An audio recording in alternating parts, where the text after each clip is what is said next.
Bismillahirrahmanirrahim.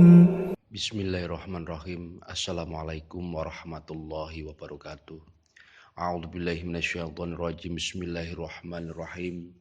Alhamdulillahirabbil alamin wa kafa.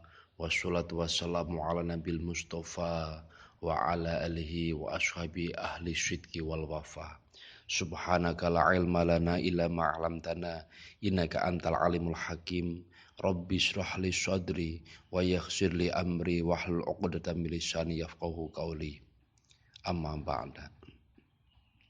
Anak-anakku kelas 7 yang masih daring, yang masih berada di rumah di mana anak-anak berada, yang saya cintai dan saya banggakan, pelajaran khulasonya atau tarenya dibuka.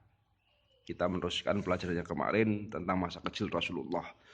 Ila qadrabil Mustafa Muhammadin sallallahu alaihi wasallam wa alihi washabihi. Alhamdulillah. A'udzubillahi minasyaitonir rajim. Bismillahirrahmanirrahim. Alhamdulillahirabbil alamin arrahmanir rahim maliki yaumiddin. Iyyaka na'budu wa iyyaka nasta'in ihdinas mustaqim shiratal ladzina an'amta 'alaihim ghairil maghdubi alaihim waladdallin. Amin. Qala musannifu rahimakumullah wa nafa'ana bihi wa bi ulumi fitraini. Bismillahirrahmanirrahim. Ra'yuhu, bab yang menerangkan tentang cerita pengembalaan Rasulullah al-ghanama pada kambing. Rasulullah itu masa kecilnya itu mengembala kambing.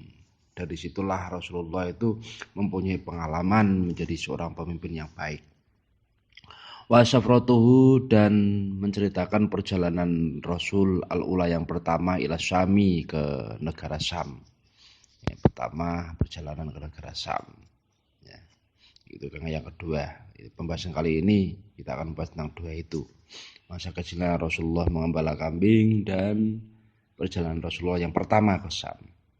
Karena Rasulullah fisigori, di masa kecilnya, yar'ah, beliau mengembala al-ghanama, kambing, li ahli Makkah, milik ahli Makkah, milik penduduk Makkah, li ujratin, karena untuk mencari upah, ya'isu, yang menghidupi beliau, minha, dengannya.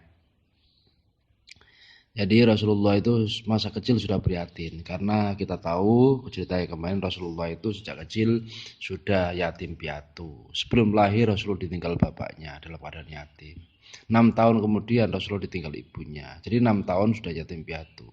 Dari situ muncul sifat kedewasaan. Beliau berjuang untuk menafkahi hidupnya sampai beliau itu mengembala kambing sebagaimana nabi-nabi yang terdahulu. Karena apa? Dari situ Allah Subhanahu wa taala membimbing beliau bagaimana supaya beliau itu menjadi seorang yang bijak di dalam memimpin umat dengan cara mengembala kambing itu tadi, ya. Cara belajarnya para nabi dulu.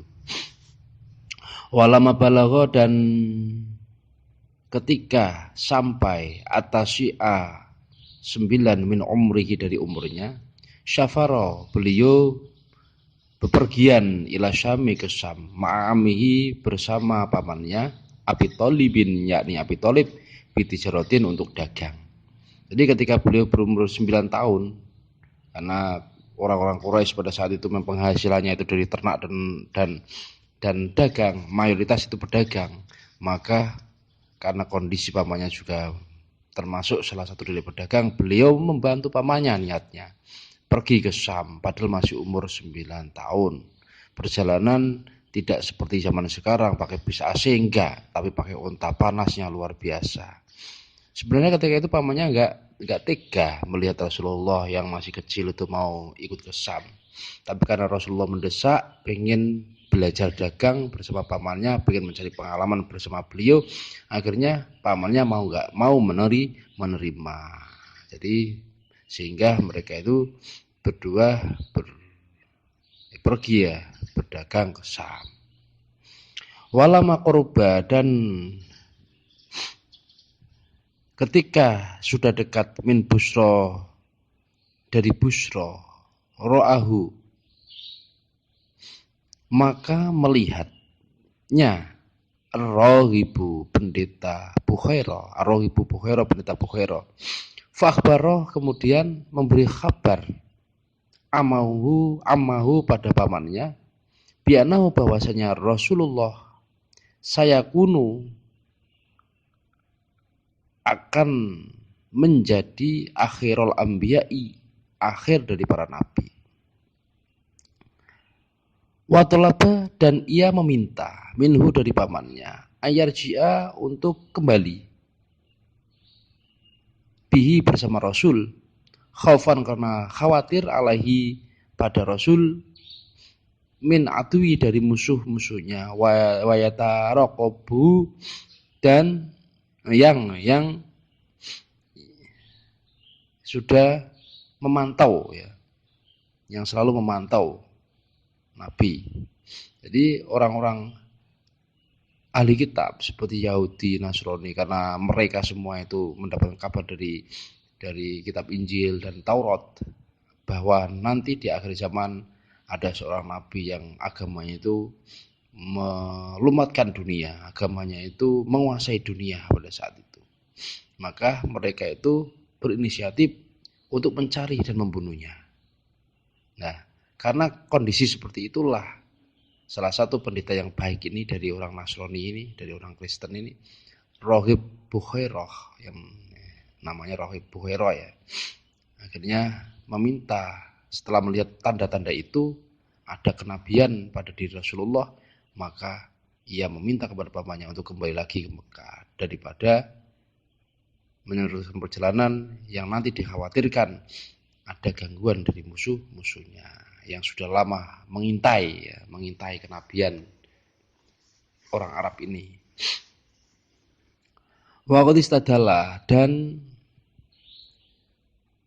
ia Roy Bukhaira ini mencari dalil atau mencari petunjuk ala nubuwatihi tentang kenabiannya, bi alamatihi dengan tanda-tandanya, alati fi kutubi ahli kitab yang terdapat dalam kitab-kitab ahli kitab. Kitab ahli kitab Taurat, Injil, Zabur itu di situ disebutkan semua ciri-cirinya gini. Nah, ketika ia melihat itu, ya, melihat ciri-ciri itu, langsung, apalagi orangnya orang Arab, langsung ia minta kepada pamannya untuk kembali lagi daripada nanti sampai ketahuan orang-orang Yahudi, orang-orang Nasrani nanti di jalan mendapatkan masalah. Ya, itu tuh. Ya, ceritanya sebenarnya gini, ketika dalam perjalanan itu si Bukhairah ini melihat tanda-tanda kenabian. Dengan apa? Rasulullah itu kemanapun ia berada, kemanapun ia berjalan bersama pamannya, itu selalu diikuti oleh mendung. Jadi umumnya itu perjalanan itu memang berat. Makanya Abu Thalib itu sebenarnya nggak menginginkan anak kecil ikut perjalanan yang panas kayak gitu. Tapi ternyata pikiran atau bayangan semacam itu tidak terjadi. Rasulullah itu diikuti mendung mulai dari Mekah sampai ke Syam, sampai mendekati tanah Busra ya. Itu diikuti oleh mendung. Dan sudah lama dalam perjalanan itu ada seorang pendeta yang namanya Bukhairah itu mengamati. Lah orang ini kok nggak sampai kepanasan, selalu diikuti mendung. Oh, apakah ini yang menjadi nabi di akhir zaman sesuai dengan tanda-tanda dalam kitab Taurat dan Injil, Zabur, ada semua. Nah, akhirnya tanya kepada Abu Thalib, ini anak ini gimana, ini anakmu atau anak orang lain, bapaknya gimana. Di dalam cerita kitab-kitab yang terdahulu itu bahwa Muhammad ini adalah lahir dalam keadaan yatim, diceritakan semua oleh Abu Thalib ketika itu. Akhirnya yakinlah Bukhairah bahwa itu adalah seorang nabi. Di samping tanda-tanda yang jelas di mata, tanda-tanda dari pertanyaan itu juga mendekati dari apa yang dikatakan dalam kitab Taurat dan Injil. Akhirnya disuruh kembali lagi ke Mekah, karena khawatir pasti ketika orang lain melihat akan ada gangguan. Orang diikuti mendung, terus berarti orang istimewa. Kalau nggak istimewa nggak mungkin seperti itu. Mungkin dari sini anak-anak kelas 7 ada pertanyaan. Kalau tidak, pernah akhiri bila itu hidayah wa ridha inayah. Wassalamualaikum warahmatullahi wabarakatuh.